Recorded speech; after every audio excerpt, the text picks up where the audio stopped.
राम नाम गुण गावै, जे कोई निंद करे हर जन की, अपना गुण न गवावै। रहाऊ जो किश करे सो आपे स्वामी, हर आपे कार कमावै। हर आपे ही मत देवै स्वामी, हर आपे बोल बुलावै। हर आपे पंच तत विस्तारा, विच धातु पंच आप पावै। जन नानक सतगुर मेले आपे, हर आपे झगर चुकावै। हर आपे पंच तत विस्तारा, विच धातु पंच आप पावै। जन नानक सतगुर मेले आपे, हर आपे झगर चुकावै। वाहिगुरु जी का खालसा, वाहिगुरु जी की फतेह। परम सन्मानयोग गुरु रूप खालसा साध संगत जीओ, सोढी सुल्तान धन गुरु रामदास साहब महाराज ऐसे सतगुरु इस कलयुग के भयानक समय दे विच साडे उधार वास्ते अपनी पवित्र बाणी पवित्र उपदेश सानू बख्शिश करके दे रहे ने। धार्मिक ग्रंथां ने इस समय नूं कलयुग दस्सिया है, पर इहदे बिल्कुल उल्ट साइंस ने इहनूं गोल्डन एज कहा है। साइंस कहती है सुनहरी युग है, आपां कहने आ भी कलयुग है। फिर गल किदां बनेगी? शंका पैदा हो सकता है कि कलयुग धार्मिक ग्रंथ कहते ने, धर्म कहता है अब कलू आयो रे, एक नाम बोवो बोवो, आन रुत नाही नाही मत भरम भूलो। पर साइंस ते नूं गोल्डन इरा कहती है, एज कहती है।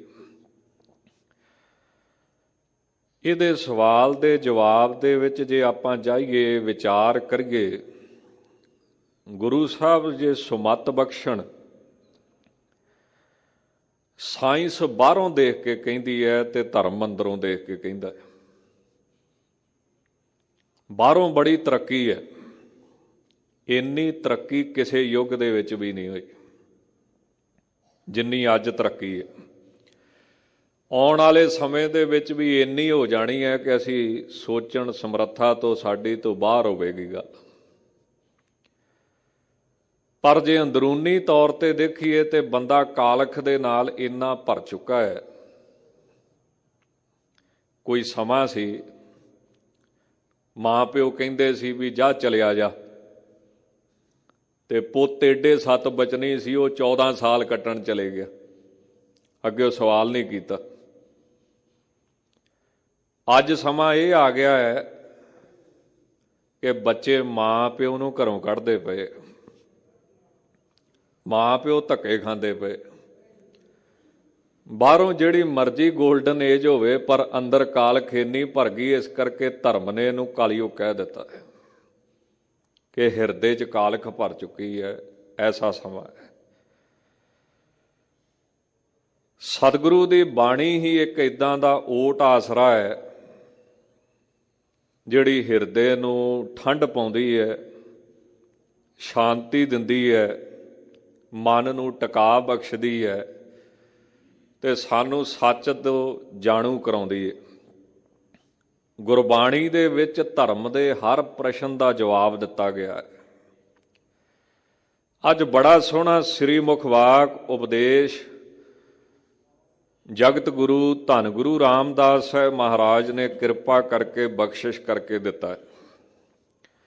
ਸ਼੍ਰੀਮਾਨ ਸੰਤ ਗਿਆਨੀ ਕਰਤਾਰ ਸਿੰਘ ਜੀ ਭਿੰਡਰਾਂ ਵਾਲੇ ਉਹ ਕਹਿੰਦੇ ਹੁੰਦੇ ਸੀ ਕਿ ਬਾਕੀ ਸਾਰੇ ਗੁਰੂ ਪਰ 10 ਪਾਤਸ਼ਾਹੀਆਂ ਜਗਤ ਗੁਰੂ। ਗੁਰੂ ਗ੍ਰੰਥ ਸਾਹਿਬ ਜਗਤ ਗੁਰੂ, ਗੁਰੂ ਤੇ ਪਹਿਲਾਂ ਵੀ ਹੋਏ ਨੇ। ਗੋਰਖਨਾਥ ਜੀ ਨੂੰ ਵੀ ਉਹਨਾਂ ਦੀ ਸੰਪਰਦਾ ਗੁਰੂ ਕਹਿੰਦੀ। ਹੋਰ ਵੀ ਬੜੇ ਮਹਾਤਮਾ ਨੇ ਜਿਹੜੇ ਆਪਣੇ ਆਪ ਨੂੰ ਗੁਰੂ ਅਖਵਾਉਂਦੇ ਨੇ। ਪੁਰਾਣੇ ਸਮੇਂ ਦੇ ਵਿੱਚ ਅਵਤਾਰੀ ਪੁਰਸ਼ ਹੋਏ ਨੇ ਸ੍ਰੀ ਰਾਮਚੰਦਰ, ਸ੍ਰੀ ਕ੍ਰਿਸ਼ਨ। ਇਸਲਾਮ ਦੇ ਵਿੱਚ ਹਜ਼ਰਤ ਮੁਹੰਮਦ ਸਾਹਿਬ, ਯਹੂਦੀਆਂ ਵਿੱਚ ਹਜ਼ਰਤ ਮੁਸਾਈਕੋ ਮੂਸਾ ਸਾਹਿਬ। ਇਹ ਵੀ ਤਾਂ ਸਾਰੇ ਉਹਨਾਂ ਦੇ ਧਰਮ ਦੇ ਗੁਰੂ ਨੇ। ਪਰ ਧੰਨ ਗੁਰੂ ਗ੍ਰੰਥ ਸਾਹਿਬ ਤੇ 10 ਪਾਤਸ਼ਾਹੀਆਂ ਜਗਤ ਗੁਰੂ ਨੇ। ਕਿਉਂ? ਇਹਨਾਂ ਨੇ ਸਾਰਿਆਂ ਨੂੰ ਹੀ ਸਾਂਝਾ ਉਪਦੇਸ਼ ਦਿੱਤਾ। ਇਹਨਾਂ ਪਾਸ ਕਿਸੇ ਧਰਮ ਦਾ ਬੰਦਾ ਆਇਆ, ਕਿਸੇ ਫਿਰਕੇ ਦਾ ਬੰਦਾ ਆਇਆ, ਕਿਸੇ ਜਾਤ ਦਾ ਆਇਆ, ਪਾਤ ਦਾ ਆਇਆ, ਇਹਨਾਂ ਨੇ ਹਰੇਕ ਨੂੰ ਹੀ ਗੁਰਬਾਣੀ ਦੇ ਵਿੱਚ ਉਪਦੇਸ਼ ਦਿੱਤਾ ਹੈ। ਧੰਨ ਗੁਰੂ ਨਾਨਕ ਦੇਵ ਸਾਹਿਬ ਪਾਸ ਜੇ ਕੋਈ ਸੁਨਿਆਰ ਆਇਆ ਤੇ ਮਹਾਰਾਜ ਨੇ ਆਖਿਆ ਜਤ ਪਹਾਰਾ ਧੀਰਜ ਸੁਨਿਆਰ। ਜੇ ਕੋਈ ਜ਼ਿਮੀਂਦਾਰ ਆਇਆ ਤਾਂ ਮਹਾਰਾਜ ਨੇ ਆਖਿਆ ਮਨ ਹਾਲੀ ਕਿਰਸਾਣੀ ਕਰਨੀ ਸਰਮ ਪਾਣੀ ਤਨ ਖੇਤ। ਜੇ ਜੋਗੀ ਆਇਆ ਤੇ ਜੋਗੀ ਨੂੰ ਉਪਦੇਸ਼ ਦਿੱਤਾ। ਜੇ ਬ੍ਰਾਹਮਣ ਆਇਆ ਤਾਂ ਸੋ ਪੰਡਤ ਜੋ ਮਨ ਪ੍ਰਬੁੱਧ ਹੈ, ਰਾਮ ਨਾਮ ਆਤਮ ਮੈਂ ਸੁਧ। ਜੇ ਮੁਸਲਮਾਨ ਆਇਆ ਤੇ ਮੁਸਲਮਾਨ ਮੋਮ ਦੇ ਲੋਵੇ। ਹਰੇਕ ਨੂੰ ਉਪਦੇਸ਼ ਦਿੱਤਾ। ਇਸੇ ਕਰਕੇ ਸਤਿਗੁਰਾਂ ਨੂੰ ਜਗਤ ਗੁਰੂ ਕਿਹਾ ਜਾਂਦਾ ਹੈ। ਧੰਨ ਗੁਰੂ ਰਾਮਦਾਸ ਸਾਹਿਬ ਮਹਾਰਾਜ ਗੁਰਬਾਣੀ ਦੇ ਵਿੱਚ ਫੇਰ ਬੇਨਤੀ ਕਰਾਂ ਵੀ ਹਰੇਕ ਪ੍ਰਸ਼ਨ ਦਾ ਜਵਾਬ ਹੈ ਰੂਹਾਨੀਅਤ ਦੇ। ਅੱਜ ਜਿਹੜੀ ਗੱਲੋਂ ਧਾਰਮਿਕ ਬੰਦੇ ਲੁੱਟੇ ਜਾ ਰਹੇ ਨੇ, ਆਪਣੇ ਤਨ ਮਨ ਧਨ ਦਾ ਸ਼ੋਸ਼ਣ ਕਰਾ ਰਹੇ ਨੇ, ਅੱਜ ਉਹਦਾ ਵੀ ਜਵਾਬ ਮਹਾਰਾਜ ਦੇਣਗੇ ਵੀ ਭਗਤ ਕੌਣ ਹੁੰਦਾ ਹੈ, ਸੰਤ ਕੌਣ ਹੁੰਦਾ ਹੈ, ਰੱਬ ਦਾ ਪਿਆਰਾ ਕੌਣ ਹੁੰਦਾ ਹੈ। ਹਰ ਬੰਦਾ ਅੱਜ ਕੱਲ੍ਹ ਪਖੰਡ ਦੇ ਅਧੀਨ ਦਾਅਵਾ ਕਰਦਾ ਹੈ ਕਿ ਮੈਂ ਰੱਬ ਦੇ ਨੇੜੇ ਆ, ਮੈਂ ਪਰਮੇਸ਼ਰ ਦਾ ਪਿਆਰਾ ਵਾਂ। ਪਰ ਕਿਸੇ ਦੇ ਅੰਦਰ ਕੀ ਹੈ ਇਹ ਸਾਨੂੰ ਕੁਝ ਨਹੀਂ ਪਤਾ। ਹਰੇਕ ਦੀ ਰਹਿਤ ਆਪੋ ਆਪਣੀ ਹੈ, ਬਾਹਰ ਤੋਂ ਸਾਨੂੰ ਕੁਝ ਨਾ ਕੁਝ ਦਿਖਦਾ ਹੈ। ਧੰਨ ਗੁਰੂ ਰਾਮਦਾਸ ਸਾਹਿਬ ਅੱਜ ਆਪਣੀ ਬਾਣੀ ਦੇ ਵਿੱਚ ਉਪਦੇਸ਼ ਦੇ ਰਹੇ ਨੇ ਕਿ ਭਗਤ ਕੌਣ ਹੈ, ਸੰਤ ਕੌਣ ਹੈ, ਪਰਮੇਸ਼ਰ ਦੇ ਪਿਆਰੇ ਕੌਣ ਨੇ। ਗੁਰਬਾਣੀ ਕਸਵੱਟੀ ਹੈ ਤੇ ਇਹਦੇ ਨਾਲ ਅਸੀਂ ਦੇਖ ਸਕਦੇ ਹਾਂ ਕਿ ਕਿੱਦਾਂ ਦਾ ਜੀਵਨ ਹੈ। ਸਤਿਗੁਰੂ ਕਿਰਪਾ ਕਰਦੇ ਹੋਏ ਫਰਮਾਉਂਦੇ ਨੇ, ਆਓ ਬੜੇ ਪ੍ਰੇਮ ਦੇ ਨਾਲ ਸ਼ਰਵਣ ਕਰਨ ਦਾ ਯਤਨ ਕਰੀਏ। ਸਤਿਗੁਰੂ ਜੀ ਫਰਮਾ ਰਹੇ ਹਨ, ਸਤਨਾਮ ਸ੍ਰੀ ਵਾਹਿਗੁਰੂ ਸਾਹਿਬ ਜੀ। ਬੈਰਾੜੀ ਮਹੱਲਾ ਚੌਥਾ। ਹਰ ਜਨ ਰਾਮ ਨਾਮ ਗੁਣ ਗਾਵੇ। ਜਿਹੜੇ ਹਰੀ ਦੇ ਪਿਆਰੇ ਨੇ ਇਹ ਵਾਹਿਗੁਰੂ ਦੇ ਗੁਣ ਗਾਉਂਦੇ ਨੇ ਤੇ ਸਤਿਗੁਰੂ ਨੇ ਗੁਣ ਗਾਉਣ ਦੀ ਬੜੀ ਵੱਡੀ ਮਹਿਮਾ ਕਥਨ ਕੀਤੀ ਹੈ। ਜਿਹੜਾ ਹਉਮੈ ਦਾ ਰੋਗ ਕਿਸੇ ਯਤਨ ਦੁਆਰਾ ਵੀ ਖਤਮ ਨਹੀਂ ਹੁੰਦਾ, ਉਹ ਵਾਹਿਗੁਰੂ ਦੇ ਗੁਣ ਗਾਇਆ ਖਤਮ ਹੁੰਦਾ ਹੈ। ਗੁਣ ਗਾਵਤ ਤੇਰੀ ਉਤਰਸ ਮੈਲ ਬਿਨ ਸਜਾਏ ਹਉਮੈ ਬਿਖ ਫੈਲ। ਧੰਨ ਗੁਰੂ ਅਮਰਦਾਸ ਸਾਹਿਬ ਜੀ ਨੂੰ ਸਵਾਲ ਕੀਤਾ ਕਿ ਸਤਿਗੁਰੂ ਜੀ ਹਿਰਦੇ ਵਿੱਚ ਨਾਮ ਨਹੀਂ ਵਸਦਾ। ਸਤਿਗੁਰੂ ਜੀ ਕਹਿਣ ਲੱਗੇ ਵਾਹਿਗੁਰੂ ਦੀ ਸਿਫਤ ਕਰੀ ਚੱਲੋ, ਕਰੀ ਚੱਲੋ, ਕਰੀ ਚੱਲੋ, ਇੱਕ ਦਿਨ ਸਮਾਂ ਆਵੇਗਾ ਸਦਾ ਸਿਫਤ ਸਲਾਹ ਤੇਰੀ ਨਾਮ ਮਨ ਵਸਾਵੇ। ਵਾਹਿਗੁਰੂ ਦੇ ਨਾਮ ਨੂੰ ਹਿਰਦੇ 'ਚ ਵਸਾ ਦੇ। ਵਾਹਿਗੁਰੂ ਜੀ ਦੇ ਗੁਣਾਂ ਦੇ ਵਿੱਚ ਬੜੀ ਵੱਡੀ ਮਹਿਮਾ ਹੈ, ਤਾਕਤ ਹੈ।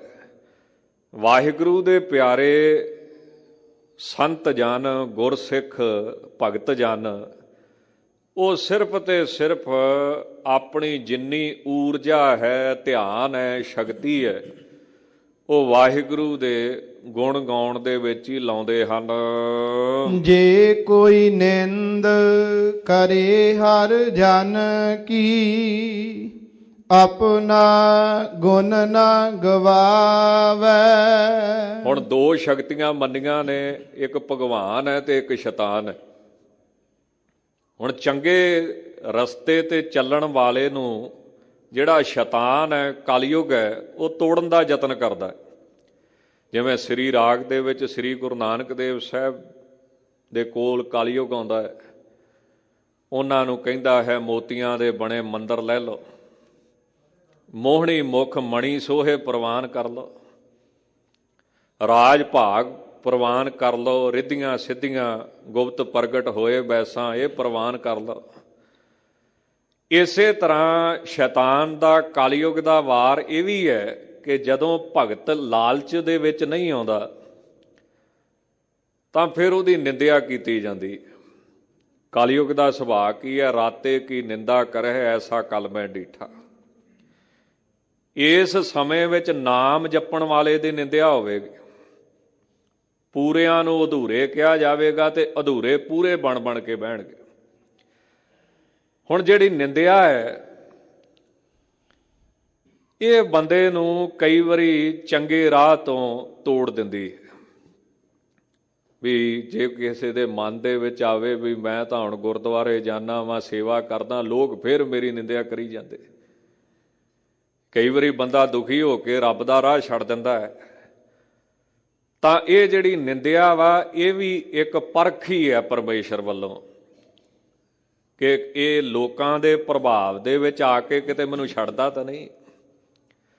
ਜਿਹੜੀ ਵਡਿਆਈ ਆ ਨਾ, ਇਹ ਵੀ ਇੱਕ ਪਰਖ ਹੀ ਹੈ ਰੱਬ ਵੱਲੋਂ ਕਿ ਵਡਿਆਈ ਦੇ ਵਿੱਚ ਕਿਤੇ ਆਪ ਤਾਂ ਨਹੀਂ ਰੱਬ ਬਣ ਕੇ ਬਹਿ ਜਾਂਦਾ। ਦੋਵੇਂ ਹੀ ਪਰਖਾਂ ਨੇ, ਨਿੰਦਿਆ ਵੀ ਪਰਖ ਹੈ, ਸੁੱਖ ਵੀ, ਵਡਿਆਈ ਵੀ ਪਰਖ ਹੈ।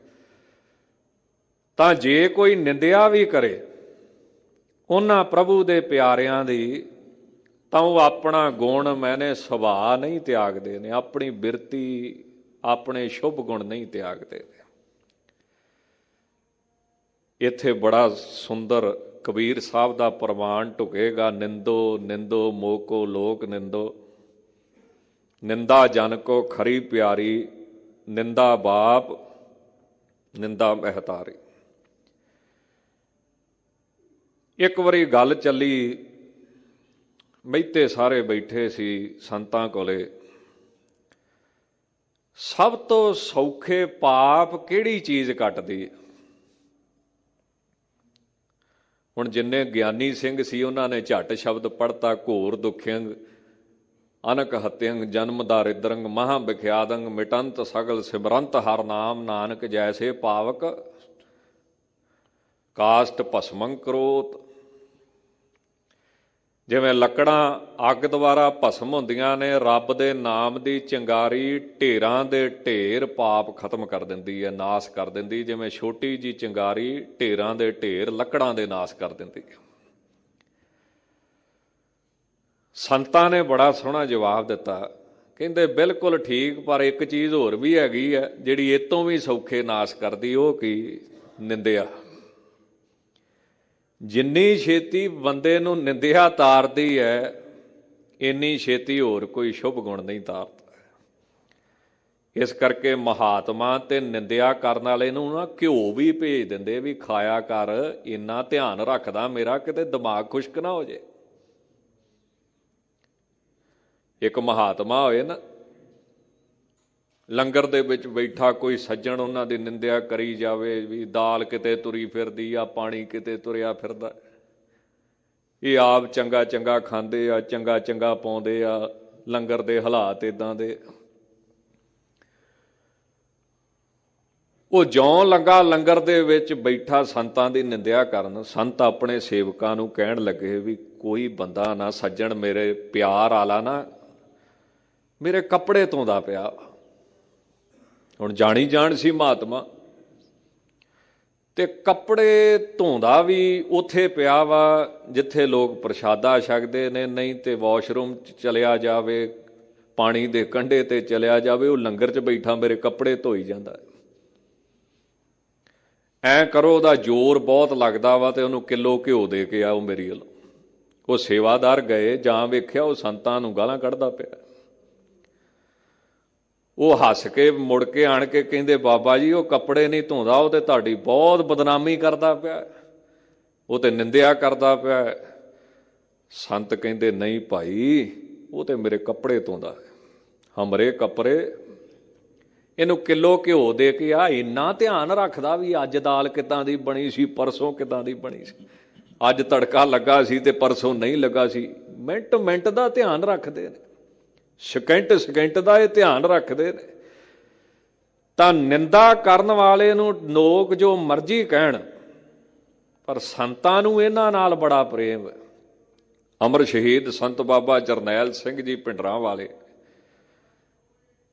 ਜਦੋਂ ਉਹਨਾਂ ਦੀ ਚੜ੍ਹਾਈ ਹੋਈ ਤੇ ਕਈ ਸੱਜਣ ਉਹਨਾਂ ਨਾਲ ਚੜ੍ਹਾਈ ਤੋਂ ਹੀ ਨਫ਼ਰਤ ਕਰਨ ਲੱਗ ਪਏ।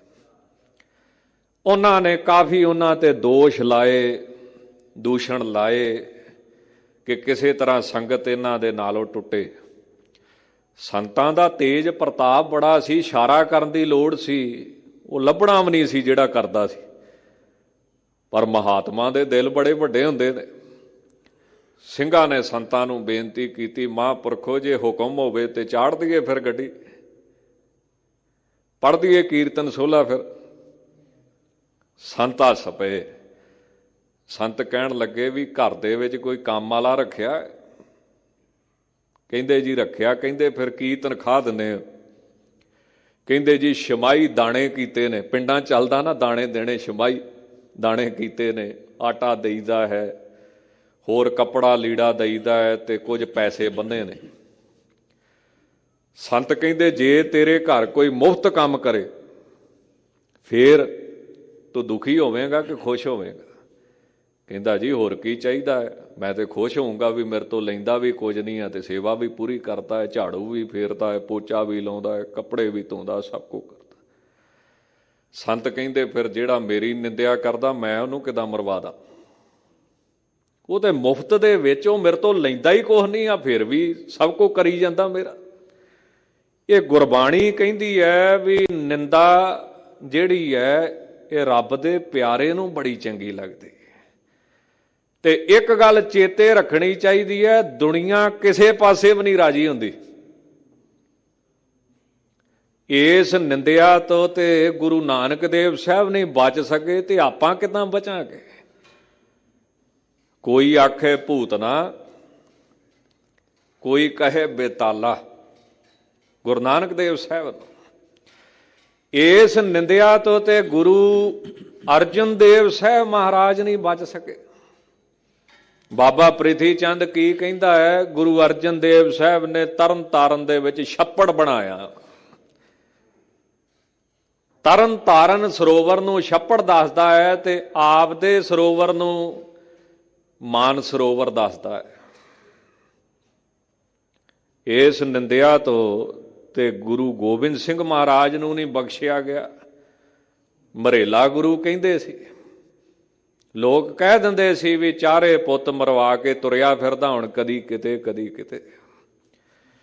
ਨਿੰਦਾ ਤੇ ਅਵਤਾਰੀ ਪੁਰਸ਼ ਨਹੀਂ ਬਚ ਸਕੇ ਤੇ ਬੰਦਾ ਕੀ ਬਚੂਗਾ? ਇਹ ਦੁਨੀਆ ਕਿਸੇ ਪਾਸੇ ਰਾਜੀ ਨਹੀਂ ਹੁੰਦੀ। ਜਿਵੇਂ ਕੋਈ ਸੱਜਣ ਸੀ ਨਾ,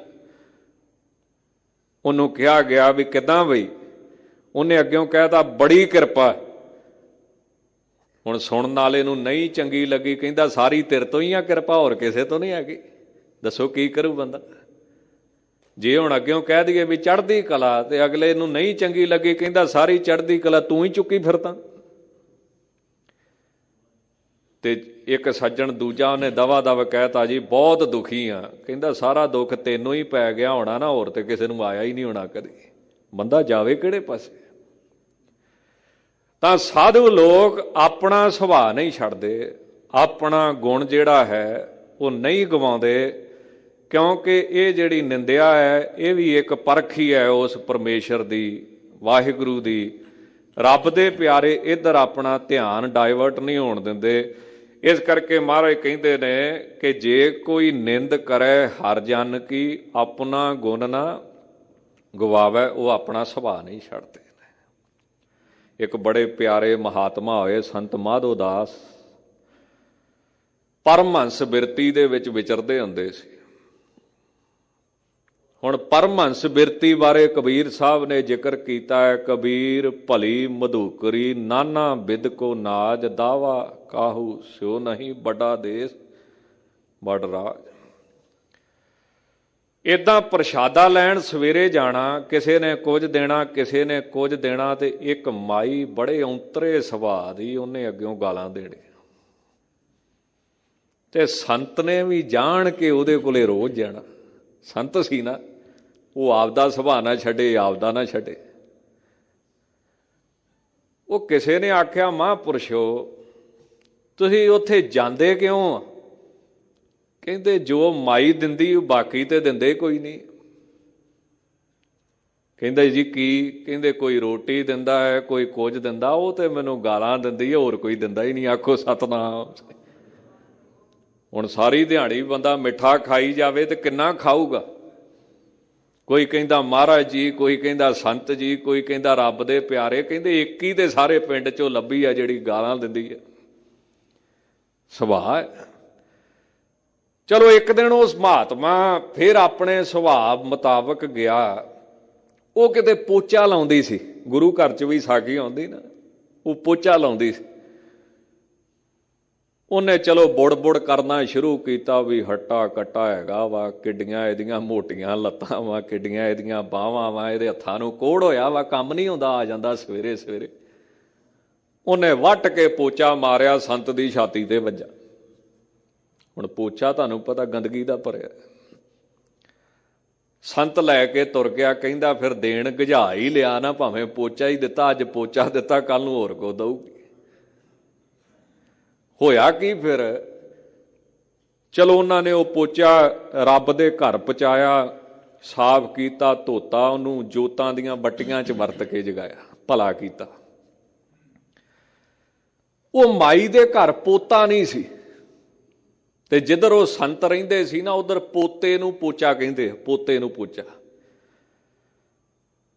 ਹੁਣ ਜਦੋਂ ਉਸ ਮਾਈ ਨੇ ਪੋਚਾ ਮਾਰਿਆ, ਉਹਨਾਂ ਦੀ ਭਾਸ਼ਾ 'ਚ ਪੋਤਾ ਮਾਰਿਆ, ਤੇ ਉਹ ਸੰਤ ਅੱਗੇੋਂ ਬੋਲਿਆ ਵੀ ਸੰਤ ਮਾਧੋ ਦਾਸ ਜਵਾਬ ਇसी का देगा, अगर पोता दिया है तूने तो पोता ही तुझे मिलेगा। ਉਹਦੇ ਘਰ ਫਿਰ ਪੋਤਰਾ ਹੋਇਆ।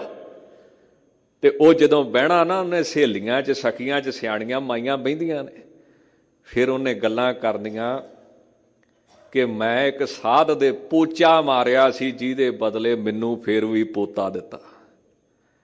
ਸੁਭਾਅ ਹੈ ਮਹਾਤਮਾ ਦਾ। ਬੜਾ ਸੋਹਣਾ ਲਿਖਿਆ ਕਿਸੇ ਕਵੀ ਨੇ। ਉਹ ਲਿਖਦੇ ਨੇ, ਪੋਤਾ ਦਿਓ ਨਾ ਪ੍ਰੇਮ ਸੋ ਰਿਸ਼ਵਤ ਦੀਨੋ ਮਾਰ, ਐਸੇ ਪੁੰਨਿਅਨ ਸੋ ਸਖੀ ਮੇਰੇ ਪੋਤਾ ਖੇਲਤ ਦਵਾਰ। ऐसे संत को देती अगर प्रेम प्रसाद, तो मेरे ग्रह उपजदे जैसे ध्रुव प्रहलाद। जे किते यही प्रेम नाल सेवा कीती हुंदी ते पोता ते जम्मिया, पर पोता इहो जिहा जम्मदा जे ध्रुव वर्गा जम्मदा, प्रहलाद वर्गा जम्मदा। ये सुभाअ है महात्मा दा कि ਉਹ ਆਪਣਾ ਸੁਭਾਅ ਨਹੀਂ ਛੱਡਦੇ, ਸੰਸਾਰ ਆਪਣਾ ਸੁਭਾਅ ਨਹੀਂ ਛੱਡਦਾ। ਰਹਾਉ ਜੋ ਕਿਛ ਕਰੇ ਸੋ ਆਪੇ ਸੁਆਮੀ, ਹਰਿ ਆਪੇ ਕਾਰ ਕਮਾਵੈ। ਭਗਤਾਂ ਦੀ ਨਿਗਾਹ ਦੇ ਵਿੱਚ ਹਰ ਕੰਮ ਪਰਮੇਸ਼ਰ ਆਪ ਹੀ ਕਰਦਾ ਪਿਆ, ਹਰ ਜਗ੍ਹਾ ਤੇ ਉਹ ਆਪ ਹੀ ਬੈਠਾ ਹੈ। ਵਾਹਿਗੁਰੂ ਤੋਂ ਬਿਨਾਂ ਉਹਨਾਂ ਨੂੰ ਕੋਈ ਦਿਖਦਾ ਹੀ ਨਹੀਂ। ਜਿਵੇਂ ਗੁਰਬਾਣੀ ਕਹਿੰਦੀ ਆ ਨਾ ਵੀ ਦੈਤ ਵੀ ਰੱਬ ਨੇ ਆਪ ਹੀ ਲਾਏ ਨੇ ਸੰਤ ਜਨਾਂ ਨੂੰ, ਤੇ ਦੂਰ ਵੀ ਆਪ ਹੀ ਕਰਦਾ ਹੈ। ਤਾਂ ਸੰਤ ਦੀ ਨਿਗਾਹ ਦੇ ਵਿੱਚ ਵਾਹਿਗੁਰੂ ਪਰਮੇਸ਼ਰ ਆਪ ਹੀ ਕਿਰਪਾ ਕਰਕੇ ਇਹਨਾਂ ਨਿੰਦਿਆ ਕਰਨ ਵਾਲਿਆਂ ਨੂੰ ਸ਼ੁਭ ਮੱਤ ਦਵੇ ਤੇ ਆਵੇਗੀ। ਉਹ ਮਾਲਕ ਪਰਮੇਸ਼ਰ ਜੇ ਆਪ ਕਿਰਪਾ ਕਰੇ, ਆਪ ਹੀ ਉਹ ਇਹਨਾਂ ਤੋਂ ਐਸੇ ਬੋਲ ਬੁਲਾਉਂਦਾ ਹੈ, ਆਪ ਹੀ ਇਹਨਾਂ ਦੇ ਅੰਦਰ ਬੈਠਾ ਬੋਲਦਾ ਪਿਆ ਹੈ ਤੇ ਆਪਣੇ ਪਿਆਰਿਆਂ ਦੀ ਪਰਖ ਕਰਦਾ ਹੈ। ਹਰਿ ਆਪੇ ਹੀ ਮਤ ਦੇਵੈ ਸੁਆਮੀ, ਹਰਿ ਆਪੇ ਬੋਲ ਬੁਲਾਵੈ। ਪਰਮਾਤਮਾ ਹੀ ਸਭ ਕੁਝ ਕਰਦਾ ਹੈ। ਉਹਨਾਂ ਦੀ ਨਿਗਾਹ 'ਚ ਵਾਹਿਗੁਰੂ ਤੋਂ ਬਿਨਾਂ ਹੋਰ ਕੋਈ ਵੀ ਨਹੀਂ ਹੈ। ਜਿਵੇਂ ਗੁਰਬਾਣੀ ਵਿੱਚ ਸੱਚੇ ਪਾਤਸ਼ਾਹ ਕਹਿੰਦੇ, ਸਭੈ ਘਟ ਰਾਮ ਬੋਲੇ, ਰਾਮਾ ਬੋਲੇ ਰਾਮ ਬਿਨਾ ਕੋ ਬੋਲੇ ਰੇ। ਤਾਂ ਧੰਨ ਗੁਰੂ ਰਾਮਦਾਸ ਸਾਹਿਬ ਫਰਮਾਉਂਦੇ ਹਨ, ਹਰਿ ਆਪੇ ਪੰਚ ਤਤ ਬਿਸਥਾਰਾ, ਵਿੱਚ ਧਾਤੂ ਪੰਚ ਆਪ ਪਾਵੈ। ਵਾਹਿਗੁਰੂ ਪਰਮੇਸ਼ਰ ਜੀ ਨੇ ਆਪ ਹੀ ਇਹ ਪੰਜਾਂ ਤੱਤਾਂ ਦਾ ਵਿਸਥਾਰ, ਇਹ ਸਾਰਾ ਸੰਸਾਰ ਬਣਾਇਆ ਹੈ। ਤੇ ਪੰਜਾਂ ਤੱਤਾਂ ਦੇ ਦੋ ਸੁਭਾਅ ਨੇ, ਇੱਕ ਤੇ ਹੈ ਦੈਵੀ ਸੁਭਾਅ ਤੇ ਦੂਸਰਾ ਹੈ ਮਾਇਕੀ ਸੁਭਾਅ। ਹੁਣ ਪੰਜਾਂ ਤੱਤਾਂ ਤੋਂ ਦੋ ਤਰ੍ਹਾਂ ਦੀ ਸਿੱਖਿਆ ਹੈ। ਭਗਤ ਜਨ, ਸੰਤ ਜਨ ਸੇਵਾ ਸਤਸੰਗ ਸਿਮਰਨ ਕਰਕੇ ਸ਼ੁਭ ਸਿੱਖਿਆ ਪੰਜਾਂ ਤੱਤਾਂ ਦੀ ਗ੍ਰਹਿਣ ਕਰਦੇ ਨੇ। ਉਹਨਾਂ 'ਚ ਸ਼ੁਭ ਅੰਸ਼ ਹੈ ਤੇ ਸੰਸਾਰੀ ਲੋਕਾਂ 'ਚ ਮਾੜੀ ਅੰਸ਼ ਪੰਜਾਂ ਤੱਤਾਂ ਦੀ ਚੱਲਦੀ ਹੈ। ਜਿਵੇਂ ਬ੍ਰਹਮ ਗਿਆਨੀ ਸਦਾ ਨਿਰਲੇਪ ਜੈਸੇ ਜਲ ਮਹਿ, ਕਮਲ ਅਲੇਪ ਬ੍ਰਹਮ ਗਿਆਨੀ ਸਦਾ ਨਿਰਦੋਖ ਜੈਸੇ ਸੂਰ ਸਰਬ ਕੋ ਸੋਖ। ब्रह्म ज्ञानी के दृष्ट समान जैसे राज रंग को लागे तुल पवान। ब्रह्म ज्ञानी के धीरज एक जो वसुधा कोई खोदे को चंदन ले। ब्रह्म ज्ञानी का यह गनाओ नानक ज्यों पावक का सहज सुभाव। पंजा तत्तां तो ब्रह्म ज्ञानी ने यह सुभाव ग्रहण किया है। हुण दूसरे पासे माइकी सुभाव की आ, पानी तो की पैदा होंदा है? काम पैदा होंदा है। अग्नि तो की है? क्रोध है। आसमान तो की है? लोभ है। जिदा आसमान नहीं भरदा इदा मनुख दा लोभ कदी भरदा ही नहीं है। बंदे दा लालच कदी पूरा ही नहीं होंदा है। अग वधदी जांदी है दिन ब दिन वासना दी। इसे तरह धरती तो जड़ता है और हवा है, हवा तो चंचलता है, मन टिकदा नहीं है। तां पंजां धातुआं, पंज धातु पंज अंसां मायकी ते दैवी ये परमेश्वर ने पाइयां ने। लिव धात दोए राह है हुक्मी कार कमाए। परमेश्वर दे प्यारे पंजां तत्तां दा शुभ गुण ग्रहण करते ने।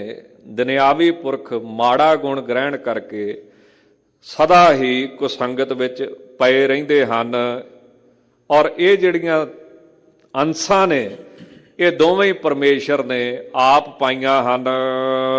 जन नानक सतगुर मेले आपे, हरे आपे झगर चुकावै।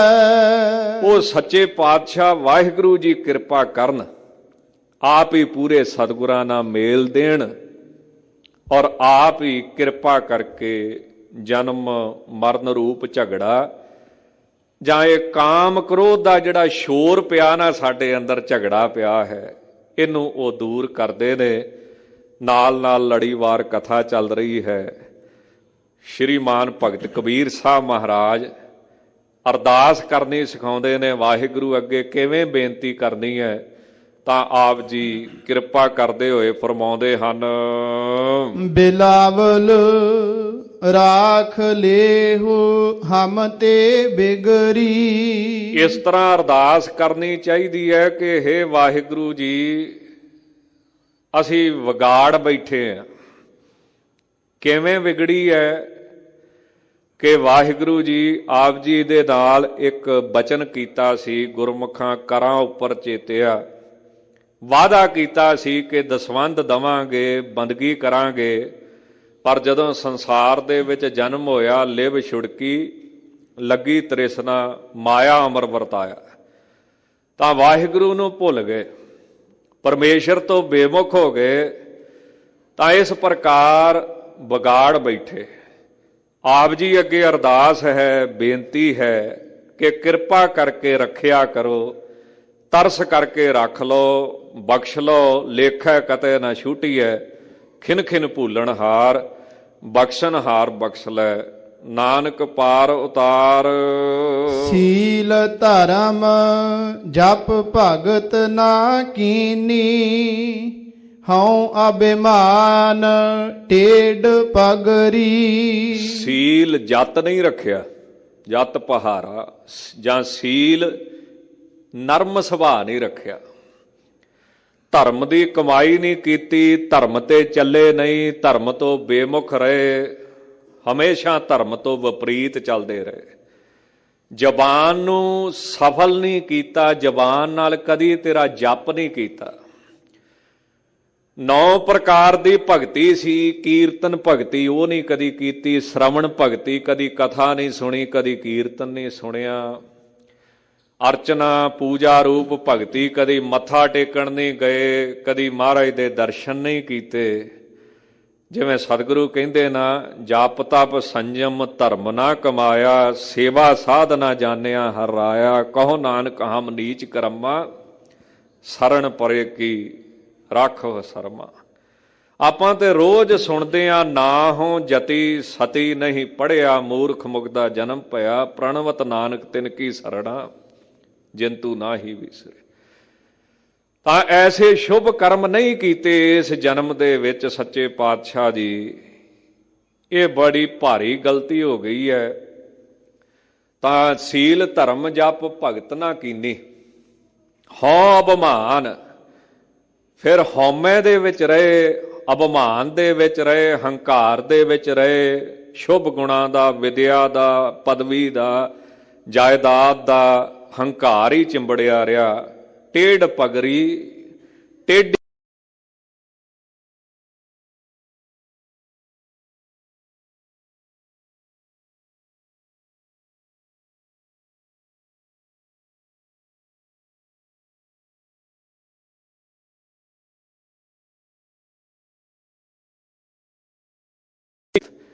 ਆ ਕਿਤੇ ਮੜੀਆਂ ਦੇ ਵਿੱਚ ਆਪਾਂ ਜਦੋਂ ਜਾਂਦੇ ਆ, ਉੱਥੇ ਤੁਸੀਂ ਇੰਜੀਨੀਅਰ ਨਹੀਂ ਦੇਖੇ, ਉਦਣ ਹੀ ਪੈਦਾ ਹੁੰਦੇ ਆ ਅੱਧੇ ਕੁ ਘੰਟੇ ਵਾਸਤੇ।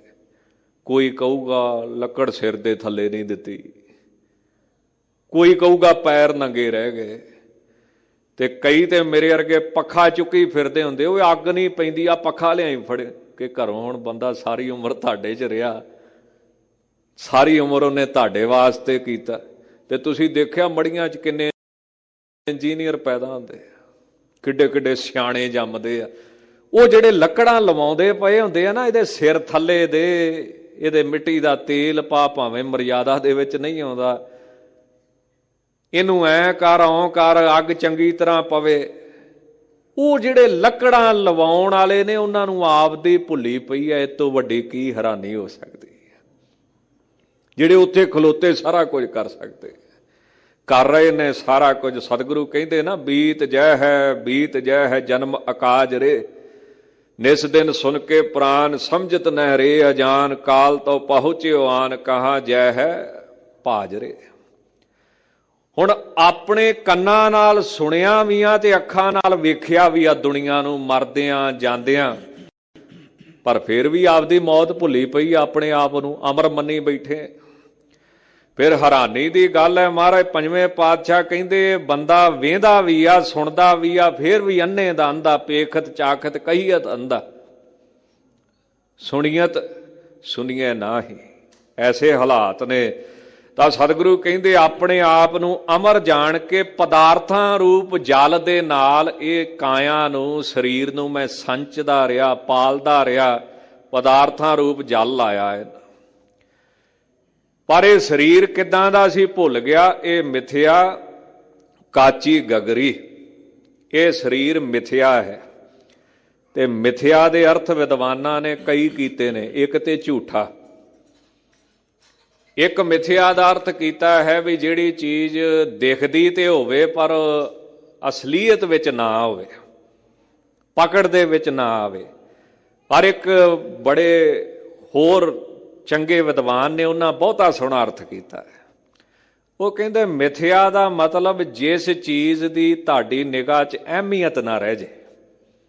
ਜਿਵੇਂ ਰੱਬ ਦੇ ਪਿਆਰਿਆਂ ਦੇ ਵਿੱਚ ਦੁਨੀਆ ਦੇ ਪਦਾਰਥਾਂ ਦੀ ਕੋਈ ਅਹਿਮੀਅਤ ਨਹੀਂ, ਹੁਣ ਨਾ ਹੁਣ ਉਹਨਾਂ ਦੀ ਸਿਹਤ ਤੇ ਕੋਈ ਅਸਰ ਨਹੀਂ, ਉਹਨੂੰ ਵੀ ਮਿਥਿਆ ਕਹਿ ਜਾਂਦਾ। ਮੈਨੇ ਜਿਸ ਚੀਜ਼ ਦੀ ਹੁਣ ਤੁਹਾਡੀ ਨਿਗਾਹ 'ਚ ਅਹਿਮੀਅਤ ਨਹੀਂ, ਕਿਸੇ ਕੰਮ ਨਹੀਂ ਹੈ, ਤਾਂ ਮਹਾਰਾਜ ਸੱਚੇ ਪਾਤਸ਼ਾਹ ਕਹਿੰਦੇ ਨੇ ਇਹ ਸਰੀਰ ਮਿਥਿਆ ਹੈ, ਤੁਸ਼ ਹੈ, ਇਹ ਕਿਸੇ ਕੰਮ ਨਹੀਂ ਆਉਣਾ ਹੈ, ਤੇ ਕੱਚਾ ਹੈ, ਗਾਗਰ ਵਰਗਾ। ਜਿਵੇਂ ਕੱਚਾ ਘੜਾ ਪਾਣੀ ਪਾਇਆ ਖਰ ਜਾਂਦਾ ਹੈ, ਜਿਵੇਂ ਜਿਵੇਂ ਸਵਾਸਾਂ ਰੂਪੀ ਪਾਣੀ ਨਿਕਲ ਰਿਹਾ ਜਾਂ ਪੈ ਰਿਹਾ, ਸਵਾਸ ਬਤੀਤ ਹੋ ਰਹੇ ਨੇ, ਇਹ ਖਤਮ ਹੁੰਦਾ ਜਾ ਰਿਹਾ ਹੈ। ਜਾਂ ਜਿਵੇਂ ਜਿਵੇਂ ਕਾਲ ਰੂਪੀ ਸਮਾਂ ਰੂਪੀ ਪਾਣੀ ਪੈ ਰਿਹਾ ਹੈ, ਉਮਰ ਬਤੀਤ ਹੋ ਜਾ ਰਹੀ ਹੈ, ਇਹ ਖਤਮ ਹੁੰਦਾ ਜਾ ਰਿਹਾ ਹੈ। ਤੇ ਅੰਤ ਦਾ ਅਰਥ ਬੜਾ ਸੋਹਣਾ ਕਿਸੇ ਮਹਾਤਮਾ ਨੇ ਕੀਤਾ ਹੈ। ਅੰਤ ਮੈਨੇ ਖਤਮ ਹੋਣਾ ਨਹੀਂ, ਅੰਤ ਮੈਨੇ ਬਦਲ ਜਾਣਾ। ਇੱਕ ਨਵਾਂ ਅਰਥ ਕੀਤਾ ਕਿਸੇ ਮਹਾਤਮਾ ਨੇ, ਬਦਲ ਜਾਣਾ। ਪਹਿਲਾਂ ਬਚਪਨ ਸੀ, ਉਹ ਬਦਲ ਗਿਆ ਜਵਾਨੀ 'ਚ, ਜਵਾਨੀ ਬਦਲ ਗਈ ਅੱਧ-ਖੜ 'ਚ, ਅੱਧ-ਖੜ ਬਦਲ ਗਈ ਬੁਢੇਪੇ 'ਚ, ਤੇ ਹੁਣ ਬੁਢੇਪਾ ਕਿਹਦੇ 'ਚ ਬਦਲਿਆ? ਮੌਤ। ਮੌਤ ਅੰਤ ਨਹੀਂ ਆ, ਮੌਤ ਇੱਕ ਬਦਲਾਅ ਹੈ। ਇੱਥੇ ਮਰਦਾ ਕੁਝ ਵੀ ਨਹੀਂ ਹੈ। ਉਹ ਬਦਲ ਹੀ ਐਸੀ ਹਸਤੀ 'ਚ ਜਾਂਦਾ ਜਿਹੜੀ ਸਾਡੀ ਨਿਗਾਹ 'ਚ ਨਹੀਂ ਆਉਂਦੀ। ਕਿਉਂ? ਸਾਡੀ ਨਿਗਾਹ 'ਚ ਤੇ ਸਿਰਫ 3 ਚੀਜ਼ਾਂ ਨੇ, ਜਨਮ ਲਿਆ, ਪਲਦਾ ਪਿਆ ਤੇ ਮਰ ਜਾਂਦਾ। 3 ਚੀਜ਼ਾਂ ਹੀ ਆਉਂਦੀਆਂ ਨਾ। ਜਿਵੇਂ ਆਪਾਂ ਕਹਿੰਦੇ ਗੋਡ, ਜੀ ਮੈਨੇ ਜਨਰੇਟਰ, ਉਹ ਮੈਨੇ ਓਪਰੇਟਰ, ਤੇ ਡੀ ਮੈਨੇ ਡਿਸਟਰੋਇਰ। ਏਕਾ ਮਾਈ ਜੁਗਤ ਵਿਆਹੀ, 3 ਚੇਲੇ ਪ੍ਰਵਾਨ, ਇੱਕ ਸੰਸਾਰੀ, ਇੱਕ ਭੰਡਾਰੀ, ਇੱਕ ਲਾਏ ਦੀ ਬਾਣ। ਤਾਂ 3 ਚੀਜ਼ਾਂ ਦਿਖਦੀਆਂ ਨੇ, ਜੰਮਦਾ ਹੈ, ਪਲਦਾ ਹੈ, ਮਰਦਾ ਹੈ, ਚੌਥੀ ਨਹੀਂ ਦਿਖਦੀ। ਤਾਂ ਉਹ ਕੀ ਆ? ਐਸਾ ਬਦਲਾਅ ਜਿਹੜਾ ਇਹਨਾਂ ਅੱਖਾਂ 'ਚ ਨਹੀਂ ਦਿਖਦਾ, ਬਾਹਰਲੇ ਸਰੀਰ ਦੇ ਸੰਬੰਧ 'ਚ ਨਹੀਂ ਆਉਂਦਾ। ਏਦਾਂ ਇਹ ਸਰੀਰ ਖਤਮ ਹੋ ਜਾਂਦਾ ਹੈ। ਮਹਾਰਾਜ ਫਰਮਾਉਂਦੇ ਹਨ, ਜਿਨ ਹੈ ਨਿਵਾਜ ਸਾਜ ਹਮ ਕੀਏ, ਤਿਸ ਹੈ ਬਿਸਾਰ ਅਵਰ ਲਗਰੀ। ਜਿਸ ਵਾਹਿਗੁਰੂ ਨੇ 5 ਤੱਤਾਂ ਤੋਂ ਇਹ ਸਰੀਰ ਸਾਜਿਆ, ਫਿਰ ਨਵਾਜਿਆ, ਵਡਿਆਈ ਦੇ ਕੇ, ਪਦਾਰਥ ਦੇ ਕੇ, ਪ੍ਰਤਿਸ਼ਠਾ ਦੇ ਕੇ, ਸਤਿਕਾਰ ਦਿੱਤਾ, ਪਰਿਵਾਰ ਦਿੱਤਾ, ਜਾਇਦਾਦ ਦਿੱਤੀ, ਇਹਨਾਂ ਵਡਿਆਈਆਂ ਦੇ ਨਾਲ ਨਵਾਜਿਆ, ਉਹ ਵਾਹਿਗੁਰੂ ਭੁੱਲ ਕੇ ਅਵਰ ਲਗਰੀ ਪਦਾਰਥਾਂ ਦੇ ਵਿੱਚ ਹੀ ਸਾਡੀ ਬੁੱਧੀ ਲੱਗੀ ਰਹੀ, ਸੰਸਾਰ ਦੇ ਵਿੱਚ ਹੀ ਅਸੀਂ ਫਸੇ ਰਹੇ ਸਾਰੀ ਉਮਰ। ਸੰਦਕ ਤੋਹੇ ਸਾਧ ਨਹੀਂ ਕਹੀਓ, ਸਰਣ ਪਰੇ ਤੁਮਰੀ ਪਗਰੀ। ਕਬੀਰ ਸਾਹਿਬ ਕਹਿੰਦੇ, ਹੇ ਵਾਹਿਗੁਰੂ, ਦੁਨੀਆ ਸਾਨੂੰ ਸਾਧ ਕਹਿੰਦੀ ਹੈ, ਸੰਤ ਕਹਿੰਦੀ ਹੈ, ਪਰ ਅਸੀਂ ਸੰਤ ਨਹੀਂ, ਅਸੀਂ ਤੇ ਸੰਦਕ ਚੋਰ ਆ, ਸੰਧ ਲਾਉਣ ਵਾਲੇ। ਜਿਹੜਾ ਕੰਧ ਦੇ ਵਿੱਚ ਪਾੜ ਪਾਉਂਦਾ ਨਾ, ਅਸੀਂ ਹਉਮੈ ਦੀ ਸੰਧ ਲਾ ਛੱਡੀ, ਵਾਹਿਗੁਰੂ ਦੀ ਬੰਦਗੀ ਨਹੀਂ ਕੀਤੀ। ਹੇ ਸੱਚੇ ਪਾਤਸ਼ਾਹ, ਤੇਰੀ ਸ਼ਰਨ ਪਏ ਆ, ਆਪ ਜੀ ਦੇ ਚਰਨਾਂ ਦੀ ਸ਼ਰਨ ਫੜੀ ਹੈ, ਕਿਰਪਾ ਕਰਕੇ ਸਾਡੀ ਰੱਖਿਆ ਕਰੋ। ਕਹਿ ਕਬੀਰ ਇਹ ਬੇਨਤੀ ਸੁਨੀਓ, ਹਮ ਘਾਲੋ ਜਮ ਕੀ ਖਬਰੀ। ਕਬੀਰ ਸਾਹਿਬ ਕਹਿੰਦੇ, ਹੇ ਪ੍ਰਭੂ, ਇਹ ਬੇਨਤੀ ਮੇਰੀ ਸੁਣੋ, ਪ੍ਰਵਾਨ ਕਰੋ ਕਿ ਜਮਾਂ ਦੀ ਖਬਰ ਨਾ ਮੈਨੂੰ ਘੱਲਿਓ, ਜਮ ਨਾ ਮੈਨੂੰ ਲੈਣ ਆਉਣ, ਆਪਣੇ ਚਰਨਾਂ ਦੇ ਵਿੱਚ ਨਿਵਾਸ ਦਿਓ। ਜਾਂ ਖਬਰੀ ਦਾ ਮਹਾਂਪੁਰਸ਼ ਅਰਥ ਕਰਦੇ ਨੇ ਫਾਈ। ਧਾਰਮਿਕ ਗ੍ਰੰਥਾਂ 'ਚ ਲਿਖਿਆ, ਜਦੋਂ ਸਰੀਰ ਵਿੱਚੋਂ ਜਿੰਦ ਕੱਢੀ ਦੀ ਹੈ ਤਾਂ ਉਹ ਜਿਹੜੀ ਰੱਸਾ ਪਾਉਂਦੇ ਨੇ ਜਾਂ ਰੱਸੀ ਪਾਉਂਦੇ ਨੇ, ਉਹਨੂੰ ਫਾਈ ਕਿਹਾ ਹੈ, ਖਬਰੀ ਕਿਹਾ, ਜਿਹਦੇ ਨਾਲ ਆਤਮਾ ਨੂੰ ਸਰੀਰ 'ਚੋਂ ਕੱਢ ਲੈਂਦੇ ਨੇ। ਜਾਂ ਮਹਾਂਪੁਰਸ਼ ਅਰਥ ਕਰਦੇ ਨੇ ਖਬਰੀ, ਕਹਿੰਦੇ ਤਲਵਾਰ ਨੂੰ ਜਿਹੜੀ ਬੜੀ ਖਰ ਤਿੱਖੀ ਹੈ, ਮੌਤ ਰੂਪੀ ਤਲਵਾਰ ਬੜੀ ਤਿੱਖੀ ਹੈ, ਇਹਦਾ ਬਹੁਤ ਜ਼ਿਆਦਾ ਮੌਤ ਦਾ ਦੁੱਖ ਮੰਨਿਆ ਗਿਆ ਹੈ। ਜਿਵੇਂ ਬਾਣੀ ਦੇ ਵਿੱਚ ਕਹਿੰਦੇ ਨਾ, ਕਿ ਜਿਉਂ ਜਮ ਆਏ ਕੇਸ ਗਹਿ ਪਟਕੈ। ਇਦਾਂ ਦੁੱਖ ਦੀ ਹਾਲਤ ਬਣਦੀ ਹੈ। ਇਹ ਤੋਂ ਸੱਚੇ ਪਾਤਸ਼ਾਹ ਆਪ ਜੀ ਦਾਸ ਨੂੰ ਬਚਾ ਕੇ ਰੱਖਿਓ। ਇਹ ਲੜੀਵਾਰ ਕਥਾ ਤੇ ਪਾਵਨ ਪਵਿੱਤਰ ਸ੍ਰੀ ਮੁਖਵਾਕ ਧੰਨ ਗੁਰੂ ਰਾਮਦਾਸ ਸਾਹਿਬ ਜੀ ਦਾ ਆਪ ਸਾਰਿਆਂ ਨੇ ਸ਼ਰਵਣ ਕੀਤਾ ਹੈ। ਅਖੀਰ ਤੇ ਜ਼ਰੂਰੀ ਬੇਨਤੀ ਇਹ ਹੈ ਕਿ ਨਾਲ ਨਾਲ ਕਿਸਾਨ ਸੰਘਰਸ਼ ਚੱਲ ਰਿਹਾ ਹੈ ਬਹੁਤ ਵੱਡਾ, ਤੇ ਇਹ ਕੋਈ ਕੁਦਰਤੀ ਸੰਜੋਗ ਕਹਿ ਲਓ ਇਸ ਧਰਤੀ ਦਾ। ਅੱਜ ਤੋਂ ਨਹੀਂ, ਅਹਿਮਦ ਸ਼ਾਹ ਅਬਦਾਲੀ ਤੋਂ ਇਹਦੇ ਉੱਤੇ ਕੋਈ ਨਾ ਕੋਈ ਹੱਲਾ ਹੁੰਦਾ ਹੀ ਆ ਰਿਹਾ। ਅੱਜ ਤੋਂ ਨਹੀਂ, ਸ਼ੁਰੂ ਤੋਂ ਹੀ। ਜਦੋਂ ਐਮਰਜੈਂਸੀ ਲੱਗੀ ਸੀ ਉਦੋਂ ਵੀ ਪੰਜਾਬੀਆਂ ਨੇ ਪਹਿਲ ਕੀਤੀ ਸੀ, ਤੇ ਸਮੇਂ ਦੀ ਪ੍ਰਧਾਨ ਮੰਤਰੀ ਨੇ ਕੀ ਕਿਹਾ ਸੀ ਕਿ ਸਾਰੇ ਦੇਸ਼ ਵਿੱਚ ਲੱਗੀ ਹੈ, ਪੰਜਾਬੀਓ ਤੁਹਾਡੇ ਜ਼ਿਆਦਾ ਹੀ ਢਿੱਡ ਪੀੜ ਹੁੰਦੀ ਹੈ ਵੀ ਮੇਰੀ ਐਮਰਜੈਂਸੀ ਤੋੜੀ ਹੈ। ਸੰਤਾਂ ਨੇ 37 ਜਲੂਸ ਕੱਢੇ ਸੀ, ਬਹੁਤ ਵੱਡੀ ਮਿਹਨਤ ਕੀਤੀ ਸੀ। ਇਹ ਕੋਈ ਕੁਦਰਤੀ ਹੈ ਕਿ ਪੰਜਾਬ ਨੂੰ ਹੀ ਸਾਹਮਣੇ ਹੋਣਾ ਪੈਂਦਾ ਹੈ। ਹੁਣ ਕਿਸਾਨ ਸੰਘਰਸ਼ ਚੱਲਦਾ ਪਿਆ ਹੈ, ਤੇ ਕੋਈ ਉਹਨਾਂ ਨੂੰ ਅੱਤਵਾਦੀ ਕਹਿੰਦਾ ਹੈ, ਕੋਈ ਉਹਨਾਂ ਨੂੰ ਵੱਖਵਾਦੀ ਕਹਿੰਦਾ ਹੈ। ਜੇ ਉਹ ਅੱਤਵਾਦੀ ਹੁੰਦੇ ਤੇ 60 ਦਿਨ ਉਹ ਸਿਆਲ 'ਚ ਬੈਠੇ ਨੇ, ਆਪਾਂ ਇੱਥੇ ਰਜਾਈਆਂ 'ਚ ਬੈਠੇ ਆ, ਕੰਬਲਾਂ 'ਚ ਬੈਠੇ ਆ, ਉਹ ਸੜਕ ਤੇ ਬੈਠੇ ਨੇ। ਅੱਤਵਾਦੀ ਹੁੰਦੇ ਤੇ ਉਦਣ ਦਾ ਹੀ ਕੋਈ ਨਾ ਕੋਈ ਚੰਦ ਚਾੜਦੇ, ਪਰ ਉਹ ਬਦਨਾਮ ਕਰਨ ਦੀ ਕੋਸ਼ਿਸ਼ ਸਰਕਾਰਾਂ ਦੀ ਨੀਤੀ ਹੁੰਦੀ, ਫੁੱਟ ਪਾਓ ਤੇ ਫੇਲ ਕਰੋ। ਗੁਰੂ ਕਿਰਪਾ ਕਰੇ।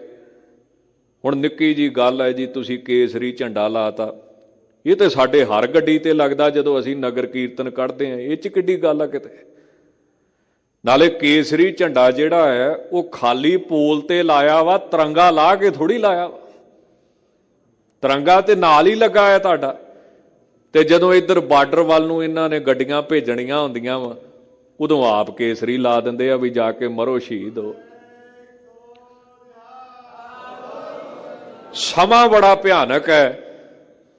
ਗੁਰੂ ਕਿਰਪਾ ਕਰੇ, ਪੰਥ ਦੀ ਬੌੜੀ ਕਰੇ, ਨਹੀਂ ਤੇ ਸਥਿਤੀ ਇਦਾਂ ਦੀ ਬਣਦੀ ਜਾ ਰਹੀ ਹੈ ਕਿ ਸਰਕਾਰ ਜਾਪਦਾ ਵਾ ਵੀ ਮੰਨਣ ਨੂੰ ਤਿਆਰ ਨਹੀਂ ਹੋ ਰਹੀ। ਆਪਣੇ ਦੇਸ਼ ਦੇ ਵਾਸੀਆਂ ਨਾਲ ਇੰਨੀ ਹਉਮੈ, ਇੰਨਾ ਹੰਕਾਰ। ਇਹ ਕਿਹੜਾ ਬਾਹਰਲੇ ਦੇਸ਼ ਦੇ ਵਾਸੀ ਨੇ ਵੀ ਜਿਨ੍ਹਾਂ ਨੂੰ ਨਿਆਂ ਨਹੀਂ ਦੇਣਾ। ਨਾਲੇ ਸ਼ਾਂਤਮਈ ਸਭ ਕੁਝ ਚੱਲਦਾ ਪਿਆ ਹੈ। ਚਲੋ ਜਿਵੇਂ ਮਾਲਕ ਦੀ ਮਰਜ਼ੀ, ਪਰਮੇਸ਼ਰ ਦੀ ਮਰਜ਼ੀ। ਪਰ ਸਮਾਂ ਜਿਹੜਾ ਹਾਲਾਤ ਹੈ, ਇਹ ਕੋਈ ਦੇਖਣ ਵਾਲਿਆਂ ਨੂੰ, ਸਿਆਣੇ ਸੱਜਣਾਂ ਨੂੰ ਬਹੁਤਾ ਚੰਗਾ ਨਹੀਂ ਲੱਗਦਾ। ਹੋ ਸਕਦਾ ਹੈ ਕਿ ਇਹ ਫੇਰ ਉਹੀ 84 ਵਾਲੇ ਹਾਲਾਤ ਬਣਾ ਦੇਣ, ਕਿਉਂਕਿ ਬਹਾਨਾ ਤੇ ਇਹ ਅੱਗੇ ਹੀ ਲੱਭਦੇ ਪਏ ਨੇ। ਤੇ ਇਹਨਾਂ ਨੂੰ ਥੋੜ੍ਹਾ ਜਿਹਾ ਇੱਕ ਬਹਾਨਾ ਵੀ ਬਣ ਗਿਆ ਕੇਸਰੀ ਝੰਡੇ ਦਾ। ਤੇ ਬੰਦਾ ਪੁੱਛੇ ਵੀ ਜਦੋਂ ਲੰਗਰ ਖਾਂਦੇ ਉਦੋਂ ਨਿਸ਼ਾਨ ਸਾਹਿਬ ਨਹੀਂ ਚੇਤੇ ਆਉਂਦਾ। ਅਮਰੀਕਾ ਹੈ, ਕੈਨੇਡਾ ਹੈ, ਉੱਥੇ ਜਦੋਂ ਨਗਰ ਕੀਰਤਨ ਨਿਕਲਦੇ ਨਾ ਜੀ, ਜਿੱਥੇ ਅਮਰੀਕਾ ਦਾ ਝੰਡਾ ਜਾਊਗਾ ਉਹਦੇ ਨਾਲ ਨਿਸ਼ਾਨ ਸਾਹਿਬ ਜਾਂਦਾ ਹੈ। ਕਿਸੇ ਨੂੰ ਕੋਈ ਪ੍ਰੋਬਲਮ ਨਹੀਂ ਆ। ਪ੍ਰੋਬਲਮ ਸਾਡੀ ਨੀਤ ਦੇ ਵਿੱਚ ਆ ਗਈ ਹੈ। ਜਦੋਂ ਸਰਕਾਰਾਂ ਦੀ ਨੀਤ ਮਾੜੀ ਹੋ ਜੇ ਨਾ, ਫਿਰ ਇਹ ਕੁਝ ਨਾ ਕੁਝ ਬਹਾਨੇ ਘੜ ਲੈਂਦੀ ਹੈ। ਹੋਈਆਂ ਭੁੱਲਾਂ ਚੁੱਕਾਂ ਦੀ ਖਿਮਾ ਜੀ। ਇਹ ਬੇਨਤੀ ਵੀ ਪ੍ਰਵਾਨ ਕਰਿਓ, ਅਰਦਾਸ ਕਰਿਓ, ਕਿਉਂਕਿ ਸਾਡਾ ਸਾਰਿਆਂ ਦਾ ਫਰਜ਼ ਬਣਦਾ ਹੈ ਕਿ ਅਸੀਂ ਇਸ ਸੰਘਰਸ਼ ਦਾ ਸਾਥ ਦਈਏ। ਅਖੀਰ ਉੱਤੇ ਸਿੰਘ ਸਾਹਿਬ ਸਤਿਕਾਰਯੋਗ ਗਿਆਨੀ ਜਗਤਾਰ ਸਿੰਘ ਜੀ ਹੈਡ ਗ੍ਰੰਥੀ ਸਾਹਿਬ ਦਾ ਕੋਟਾਨ ਕੋਟਾਨ ਧੰਨਵਾਦ, ਜਿਨ੍ਹਾਂ ਨੇ ਆਪ ਸੰਗਤਾਂ ਦੇ ਦਰਸ਼ਨ ਕਰਵਾਏ ਨੇ। ਦਮਦਮੀ ਟਕਸਾਲ ਦੇ ਮੁਖੀ ਸ਼੍ਰੀਮਾਨ ਸੰਤ ਗਿਆਨੀ ਹਰਨਾਮ ਸਿੰਘ ਜੀ ਖਾਲਸਾ ਪਿੰਡਰਾਂ ਵਾਲਿਆਂ ਵੱਲੋਂ ਵੀ ਧੰਨਵਾਦ। ਆਓ ਸਤਿਗੁਰਾਂ ਦੇ ਚਰਨਾਂ ਵਿੱਚ ਬੇਨਤੀ ਕਰਕੇ ਸਮਾਪਤੀ ਕਰੀਏ ਜੀ। ਕਿਰਪਾ ਕਰੋ ਦੀਨ ਕੇ ਦਾਤੇ, ਮੇਰਾ ਗੁਣ ਅਵਗੁਣ ਨਾ ਵਿਚਾਰੋ ਕੋਈ। ਮਾਟੀ ਕਾ ਕਿਆ ਧੋਪੈ ਸੁਆਮੀ, ਮਾਨਸ ਕੀ ਗਤ ਇਹੀ। ਲੇਖੈ ਕਤੇ ਨਾ ਛੂਟੀਐ, ਖਿਨ ਖਿਨ ਭੂਲਨ ਹਾਰ। ਬਖਸ਼ਨ ਹਾਰ ਬਖਸ਼ ਲੈ, ਨਾਨਕ ਪਾਰ ਉਤਾਰ। ਸੰਦਕ ਤੋਹੇ ਸਾਧ ਨਹੀਂ ਕਹੀਓ, ਸਰਣ ਪਰੇ ਤੁਮਰੀ ਪਗਰੀ। ਕਹਿ ਕਬੀਰ ਇਹ ਬਿਨਤੀ ਸੁਨੀਅਹੁ। ਮਤ ਘਾਲੋ ਜਮ ਕੀ ਖਬਰੀ। ਵਾਹਿਗੁਰੂ ਜੀ ਕਾ ਖਾਲਸਾ ਵਾਹਿਗੁਰੂ ਜੀ ਕੀ ਫਤਿਹ।